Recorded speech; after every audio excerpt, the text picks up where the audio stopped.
I should turn down the brightness so that there's not a massive glare in my glasses. Hi, welcome to my channel. This is Frank Knits. I'm Frankie. I knit.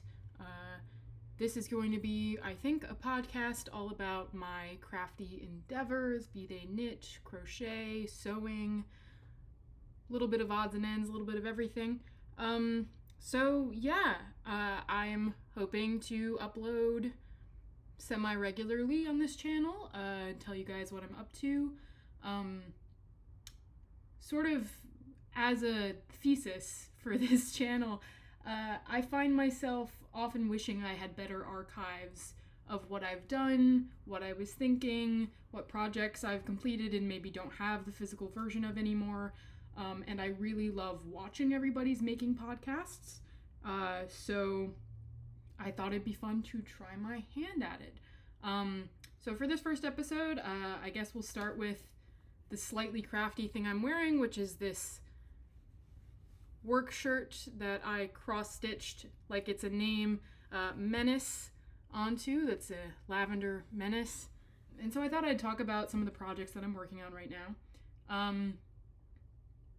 First of all, I decided a few weeks ago now, I guess 2 weeks ago now, to unravel a finished Rosemont sweater by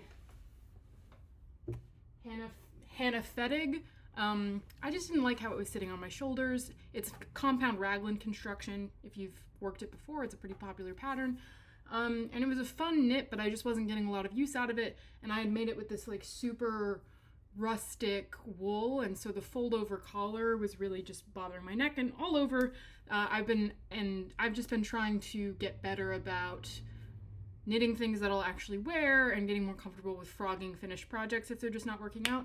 And so I thought that I would take the yarn that I got from frogging that and the yarn that I got from frogging a vest project that also I just wasn't getting a lot of wear out of, and try my hand at a folklore sweater. I've got this much yarn left, and sadly, if we go through the pieces, you'll see that I have the back and side panels stitched together with a button band, but I have here just one sleeve. So I lost Yarn Chicken. Pretty big bummer about that, but this yarn was actually from a sheep farm up in Nova Scotia, Lismore Sheep Farm. I'll put their information in the description. And this was their light natural gray, and then the dark natural gray, which I do have plenty left, for the contrast color. And so I did go ahead and order just one more hank of the natural gray. I'm hoping that the color will be relatively close because I'm thinking they have the same sheep as they did when I ordered this yarn originally, and two, I do have some of the original color left, so I'm thinking I could alternate skeins, maybe a little bit. I think I have something like 75 grams. There's this little ball, and then there's one other very small cake from what was the button band of the Rosemont. So I definitely don't have enough for the second sleeve just as is, but I just placed that order, and now I'm in the situation of waiting for it to arrive. And because I might want to alternate skeins, I really shouldn't just start the second sleeve. But I was really hoping to have this sweater done by the end of next week, just because I wanted to. I sometimes set these arbitrary goals for myself. But looking like that's not going to happen because that does have to ship all the way from Nova Scotia. At this point, I'm realizing I should have redone my intro to say that I'm a grad student in the American Midwest. So that's kind of what I do when I'm not knitting. So the folklore cardigan has been what I've been taking with me to campus and working on in class.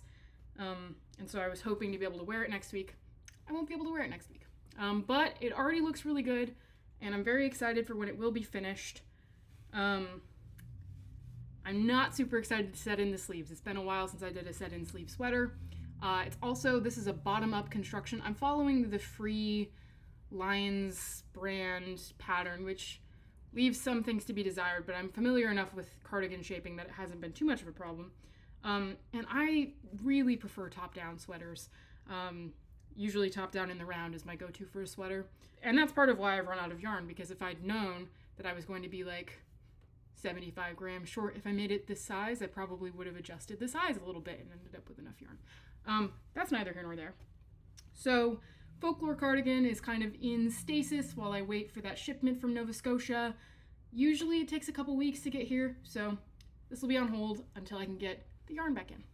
The other thing that is currently on my needles, just barely, I just cast this on this morning, is the very, very, very beginnings of a pressed flowers hat. I have been planning since Casey from Young Folk Knits announced the Mosaic Mayhem knit along to join that knit along, but it took me a while to settle on a pattern. I was thinking about what is it called? Let me pull up my Ravelry.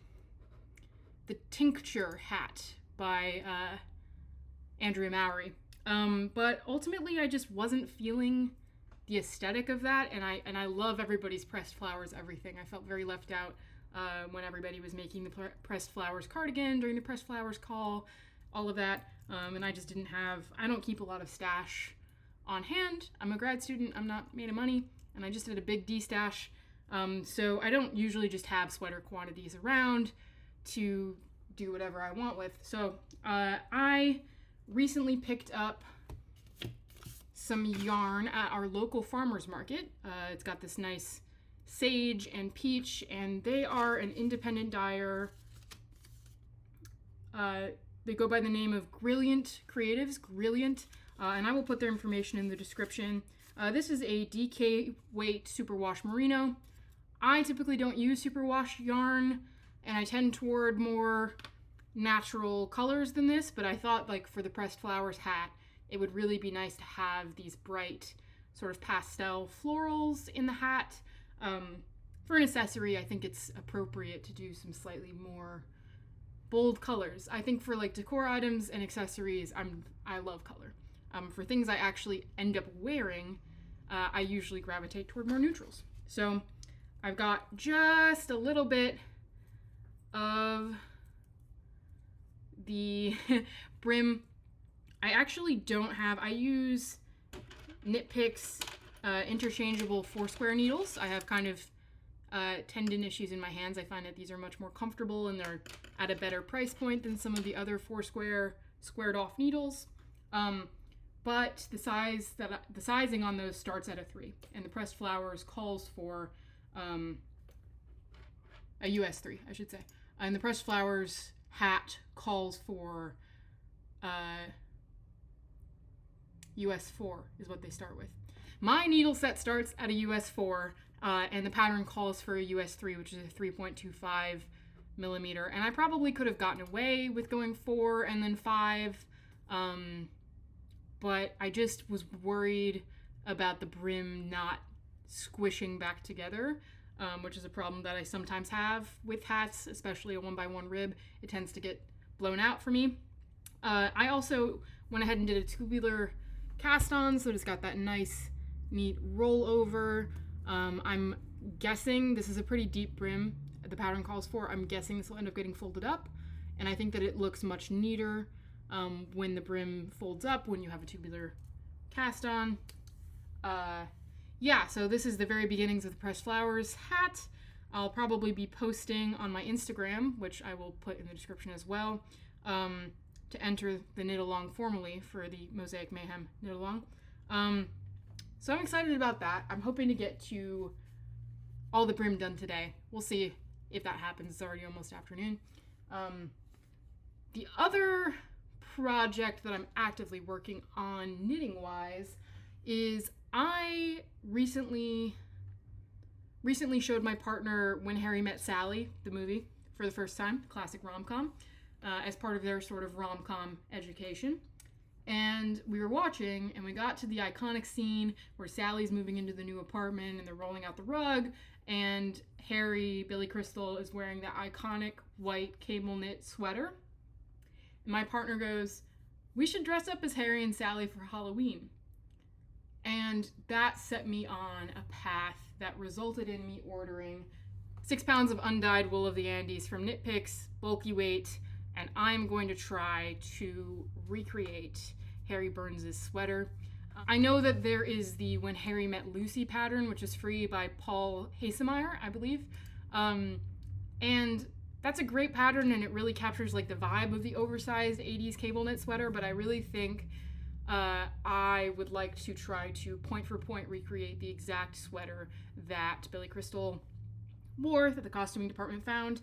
And I thought that it would be fun to try this, see if I can get it done in time for Halloween. That gives me like 5-ish weeks to get it done. I think that I can do a bulky weight sweater in that time. So, key features of the sweater: it's obviously got a very prominent cable motif.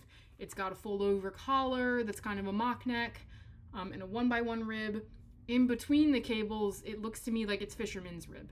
So I know that that's going to be a yarn eater, which is part of why I ordered 6 pounds of yarn.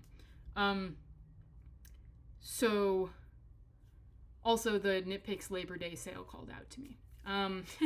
So my plan is to start swatching for that, and maybe record a little bit of the process of me figuring it out, and I'll put that footage here. But non-knitting wise, the main thing I've been working on is we upgraded our mattress from the size that I was using to a bigger one, and I had these sheets that I absolutely loved that are actually from the like children's section of Target, and they've got this like all over dinosaurs, but it's like this like nice like brown color and the leaves, and I was like, I really don't want to get rid of these sheets. I want to like find a project for these sheets. And it happens to be the case that when you are a non-binary grad student, you can get away with wearing some weird clothes.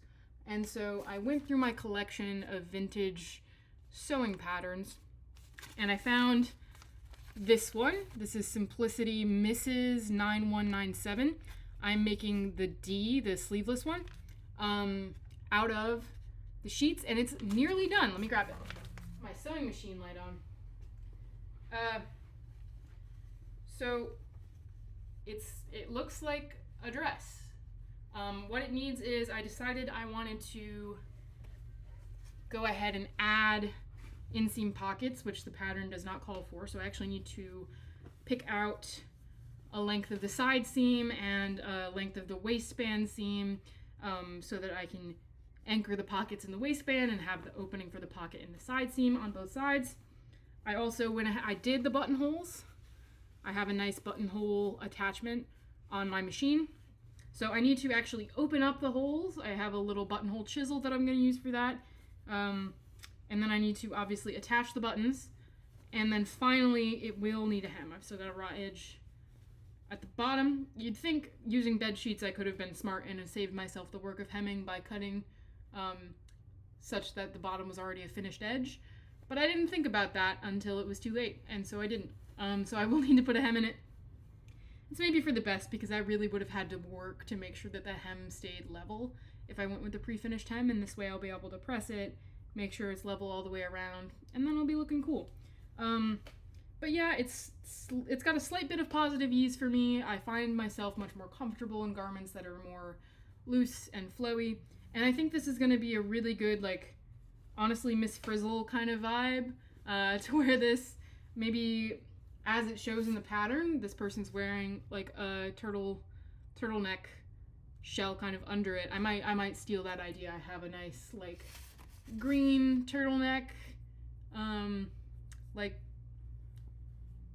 cotton turtleneck that wouldn't be too warm. Because if you've been on a college campus in the winter, you know that you can't really wear winter wear indoors because they keep the heat really cranked up in those buildings over the winter, just like they keep the AC really cranked up in the summer. So you have to kind of dress for the indoor weather as well as the outdoor weather. So yeah, I'm working on this. There's a couple other things sort of in the ether that I could be working on at any given time, but I think that my focus for this video is really on starting the When Harry Met Sally video, or When Harry Met Sally sweater. I need to probably figure out a more abbreviated way of saying that, but I think that first step, I need to wind. They're actually not hanks, because most people who buy the undyed yarn are going to dye it. I'm not going to dye it. They are just, you know, the loops of yarn, not a twisted hank. I think that also makes them easier to pack in a box.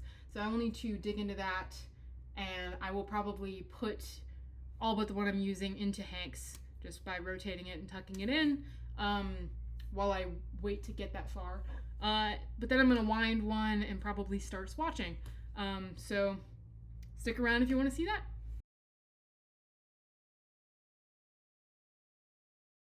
But yeah, I'm starting with 10s just because I guess vibes.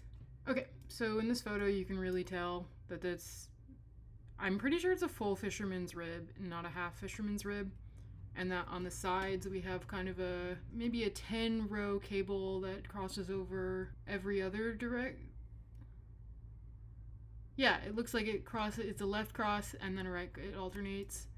And in the middle, we have fisherman's rib on either side, one sort of 3-stitch section of fisherman's rib in the middle, and this middle cable is alternating crossovers on either side with purls just in the middle, I think. So I'm gonna try to do just the central motif to start. So I'm gonna cast on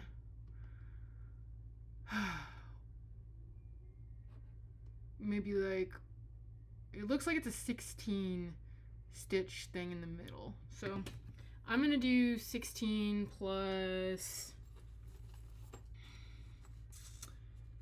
16 with 3 on either side. I know how math works. That's 22. 16 plus 6. Yeah, I think that's 22. So I don't need a very long cable for this. I pretty much exclusively work on interchangeables, by the way. Like, it's weird that I did DPNs for the pressed flowers hat, precisely because I almost always work on interchangeables with a cable. I love magic loop. I do my socks magic loop 2 at a time because I'm that sort of person. I know that's contentious, but so I'm just setting up my needles and then I'm gonna cast on 22 stitches and try to get started. I should probably grab a cable. This is my chest of tools right there, and I think I'm reasonably sure I have a cable needle in there. There was one that I was actively using for the folklore sweater, but I don't want to accidentally misplace it by getting it out of the project bag. That is where the folklore sweater stuff lives. I'm going to tighten these down so I don't end up getting frustrated. But yeah, I really just see no reason for me to work with anything but sort of long cables, magic loop. Sometimes it gets unwieldy, but I don't really have a problem with that. Okay, so I'm gonna pull out my nice center pole here, and I think I'm just gonna do a standard long tail cast on, and because obviously I'll be going, I think I will end up doing a bottom up for this sweater just because that's how it's constructed. It's a drop sleeve that looks like it's, the cables I'm reasonably sure are bottom up. I probably could do them top down, but if you've done cables before, you know that it doesn't really look the same. It also really looks like the collar is picked up later in this sweater. I might or might not keep that. Okay, I'm just gonna do a standard long tail cast on. This is both to like check the stitch pattern and also to get a sense of gauge, because I want to ideally make this sweater so that it fits me the way it fits Billy Crystal. So I might end up needing to play with the pattern repeat to make that happen, or play with the gauge. All right, 22 stitches casted on. Setup row, I'm thinking I just need to work the 3 stitches that will end up being the fisherman's rib. So that's gonna be a purl knit purl on the wrong side. And then 16, and this yarn feels great. It's definitely like Peruvian wool, but it's not like super grabby. It's very soft. And now let's see what we can do. So we need to fisherman's rib for 3, and I don't think it's a half fisherman's rib. I think it is a full fisherman's rib. So I'm gonna do the whole kit and caboodle. So I've got that, and then we work even, we work standard stockinette, I think, for 16. This is our setup for the cables. I already love the way this fabric looks. Like, sometimes you just know. First row of that is always a little bit freaky. Okay, here's where I break to try to remember what this row repeat for a fisherman's rib is. Row 1. Oh, okay, so I actually should have, on the right, you do purl 1 and then, okay, so you, that's fine. So let's try that again. That makes sense because you can't just work the stitch below for every single stitch. I'm actually just gonna roll these back to the other side of the needle to fix the one stitch that is wrong on the other side, just because that's easier. Instead of purl 1 below, that should just be all pearls. Alright, so that's fixed. Now row 3, I think. Yeah, so you just, when I actually make this as a sweater, I will probably want there to be, you know, selvage stitches. Okay, I worked this wrong. 1 sec. I was like, that's not right. I actually knitted that instead of purling it. Classic. Can't tell if this footage is gonna make me look like a really good knitter or a really novice knitter. You know what, I'm gonna redo this and give myself a selvage stitch on either side, so I'm actually gonna cast on 24. Because I've just remembered that you need selvage stitches in order for fisherman's rib or any brioche to like make sense. So just pretend I just started. That's not enough of a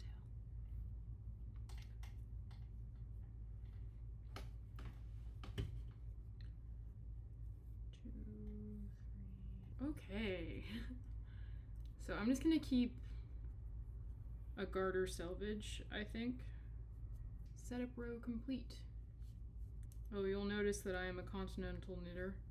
I hope nobody comes for me about that. It's just what's easier for my hands. All right, row 1 done. Back to where we were. I think it looks like it's 1, 2, 3, 4, 5, 6, 7. It looks like it's 8 rows between the crossovers. So let's try that and see how it looks. But I'm actually gonna do the first crossover on this row because I'm thinking, my yarn won't wander away. I'm thinking the first one is probably gonna be, indeed I have a cable needle. The first one of the repeat is probably 4, because if it's 8 between them, then there's like 4 that belong to each side, you know what I mean? So I think I'm gonna do, let's think about this. Well, I know that my first 3 stitches are my selvage, and then my 3 stitches of fisherman's rib. Great, got that. And then I think, let's start with a crossover on the right half of the motif, and that's gonna be a left crossover. So if it's a left crossover, that means that I'm gonna grab the 4 on the right and hold them to the back, work the next 4, and then work the 4 off my cable needle. I think that's gonna give us the intended look. I also think that probably the motif is a purl 1, knit 1, purl 1 fisherman's rib instead of a knit 1, purl 1, knit 1 that I have. But this is a learning experience. We're gonna see if we can figure out the central motif before we get into the weeds with the rest of it. Now that I'm looking at this, I wonder, 1, 2, no, yeah, it's definitely a 4x4 crossover. It's not a 3x3. Which is what I thought for a split second. Now I'm just gonna like work in pattern for the next 8 rows. I feel like this sweater is gonna be like unbelievably soft actually. I don't know if you guys can hear the wind chimes in the background, but it's really nice. I think, yeah, I'm now pretty certain that it's supposed to be a purl, knit one below purl, instead of a, like from the right side, because I think that there's that like distinction between the cables. But I still want to keep going with this so that I can figure out how the central cable is going to look. This is a row 6.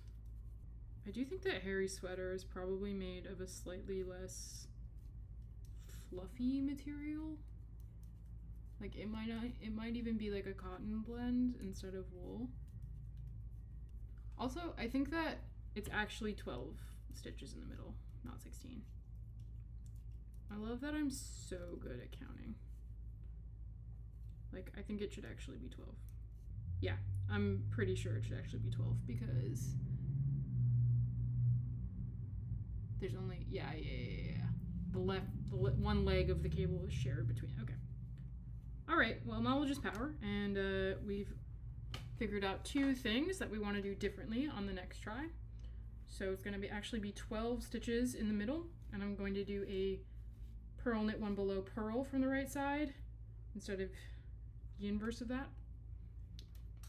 So now we need 12 plus 4 plus 4 is 20. One thing I am noticing about this yarn that I'm going to want to keep in mind is the more that I frog it, the more fuzzy it gets. Like it's getting a little bit of a halo. So it's not as crisp. I don't know if a lot of people know that fisherman's rib and brioche actually are like the exact same result with like 2 different methods of achieving it. And so it's really a matter of preference how you want to think about it. I personally prefer the fisherman's rib. It's just like easier for me to remember for some reason. And I don't have to think about yarn overs or any of that. Like, I just think it's a little easier. But some people really struggle with knit one below. And so in that case, you would prefer to do brioche, the brioche method. I always count the setup row. I don't know if that's right, but I always do. I am going to do 8 rows before I do the first cable crossover. I just think that that actually makes more sense. It's been a while since I knitted anything at bulky weight, and this is like flying by comparison to what I usually do. Like I usually work in fingering or worsted. That pressed flowers hat, I'm actually working in DK. It calls for sport, but I think it's fine. In the Midwest, it gets really, really cold in winter, obviously, and so I'm fine with a thicker end fabric, especially on outerwear, winter wear, winter accessories that really serve primarily a practical function when I make them. I am excited. I this summer entered like some sort of a trance state and made a pair of halibut mittens in like I think 4 days total. Not knitting like nonstop all day, but like pretty close to that. And I'm really excited for it to get cold enough to actually rock those halibut mittens. Halibut mittens is a pattern by Caitlin Hunter. It was definitely one of the more fun things that I had going on the needles this summer. I also posted on Instagram my first crochet blanket pattern, other than when I was very young and first learning to crochet. I did an entire like huge scrap blanket entirely made of single crochet, and obviously that made me never want to crochet a blanket ever again. But this was a sunburst granny square crochet pattern. I used Nautical Crochet's Huga Burst blanket as sort of inspiration. I didn't follow her color choices, but I used the same join method and like the same number of squares. So just like I did before, because I think this was correct, I'm going to do a 4x4 crossover where I hold the first 4 stitches behind. I forget what that's actually called. Alright, that's one crossover done. I think ideally in my swatch I'm gonna do 3 crossovers so I can get a sense of how that'll look. 3 cable rows. I don't know if that's the word for it. Honestly, I'm not super steeped in like cabling as a technique. I learned how to do it for a pair of socks when I was in high school, and I only recently picked it back up. I have been really on mindless knits, stuff that's like all stockinette. I don't have to refer to a pattern once I learn the repeat, things like that, raglans with just like a standard construction, things like that. But it's been really nice to get into some more textural stuff. Like I think the folklore cardigan kind of set me back into that, and there's something just so cozy about an all-over textured knit. This is already looking much better.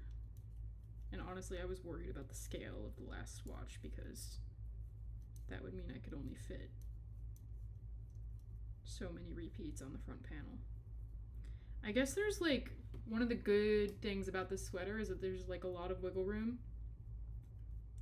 because like there's a lot of just like, hey, this section is fisherman's rib, and I could easily, fisherman's rib is a 2-stitched repeat, so the intervals that I could move to make the sweater smaller are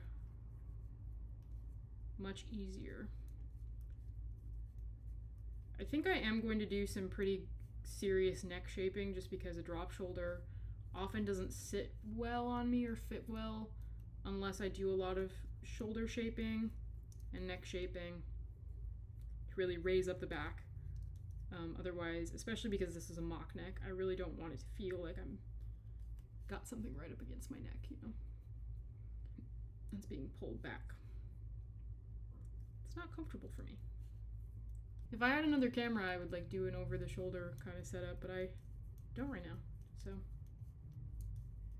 5, 6, 7, 8, 9, 10, 11, 12, 13, 14. Okay, so this will be a row 15, so I'm going to do 15 and then 16, and then I'll do the other crossover. I really expected this to be a more rustic wool. Like, I think that my prior experiences with wool of the Andes, it was a little bit rougher, a little woolier. I wonder if it's because it's undyed. I think usually the dye process makes things softer though, because it's like chemically breaking down the fibers, right? And this isn't superwash.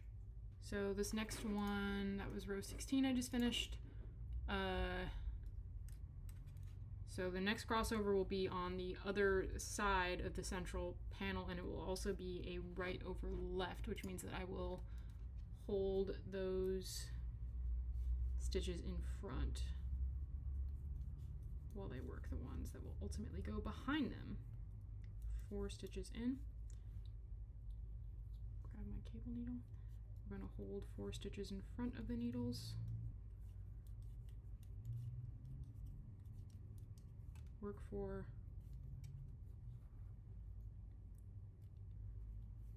Work 4 off the cable needle. Not drop any of the other stitches while I'm doing this. Great. And then work my fisherman's rib. I have a good feeling about this. I think this looks really good. I'm pretty jazzed about this. I think it's looking good. I think it's looking good.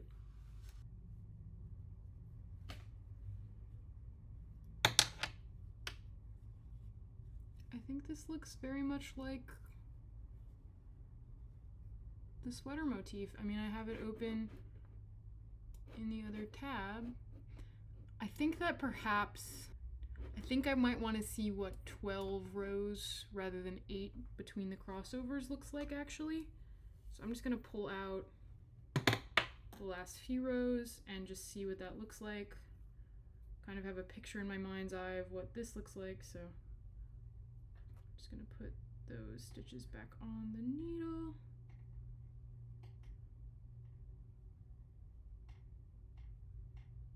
Yeah, I know that like probably if anyone's watching this, they gasped when I just did that, but it's a swatch, you know? So this is row 17, 18, 19, 20. So on the next one, I will put a crossover. There goes my yarn off the desk. That's fine. it can be on the floor if that's where it wants to be. Okay, so we're gonna do a crossover on this time. I have a feeling it's gonna look better. Oh yeah, this looks great. Okay, hold on. Gonna do, I think maybe like, I don't know, just a few more rows so that we can see the whole repeat.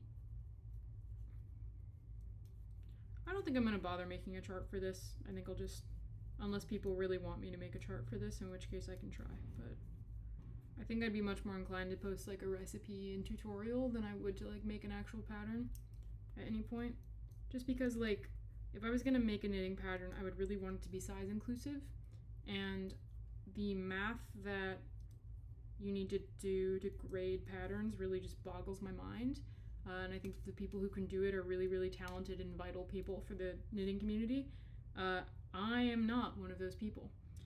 And I would want to make sure if I was going to release a pattern that everybody could enjoy it, no matter what their size. And I think that recipes kind of give people the ability to enjoy something and adapt it to their particular needs and wants when it comes to garment fit. I think that both patterns and recipes are really important. I probably should like take the measurements of the swatch after blocking, but I feel like since this sweater has so much positive ease and I'm not that worried about this fiber growing a ton in the block, I probably will skip that step, even though I know I shouldn't. Also, like, even though I ordered 20 hanks of yarn, I'm like really scared that it's not going to be enough because I know that Fisherman's Rib really easy yarn. This looks so cute, you guys. Oh my god. Should I call it like the Burns sweater? Is that like too weird? I did like look around Ravelry to see if anybody had like a, not the When Harry Met Lucy, which is like inspired by the silhouette, but like an actual like point by point recreation of the pattern. I did find somebody selling like knit to order versions of like famous celebrity sweaters, and that included this one, but that person didn't have a pattern for sale that I could see. But I'm wondering, like, you know, maybe somebody, if they posted this pattern, called it something else. I didn't look that closely. I wasn't about to comb through like every cabled sweater pattern on Ravelry to try to see if somebody had already done this work. I feel like that is enough information for myself to go ahead and bind this off, so I'm just going to bind off in pattern. I'm not sure if I'll end up doing a fold down collar or a double knit collar or just a straight up ribbed collar for this, that with the tubular bind off, so that it looks like it rolls down. I haven't decided. I think it will depend on how warm the fabric ends up being, because I do ultimately really want to be able to wear this sweater both like as a Halloween costume and just like in general. I think it'll be really nice. I'm not going to cut my tail on this because, as I said, I'm really worried about running out of yarn, and so I'm going to reuse the swatch yarn once I'm sure that I'm on the right track. And once I take measurements and figure out how large I need to make the panels. I will probably just be comparing it to a sweater I have that fits similar to how I want this sweater ultimately to fit. Okay, so I'm just gonna like work some finger chains here to keep it from unraveling as I hold it up and move it around. Okay, so here is our swatch. Lighting in here is a little bit weird. As you can see, it's like not a super thick fabric, which is kind of what I was going for. Yeah, I'm sure that in my, here, let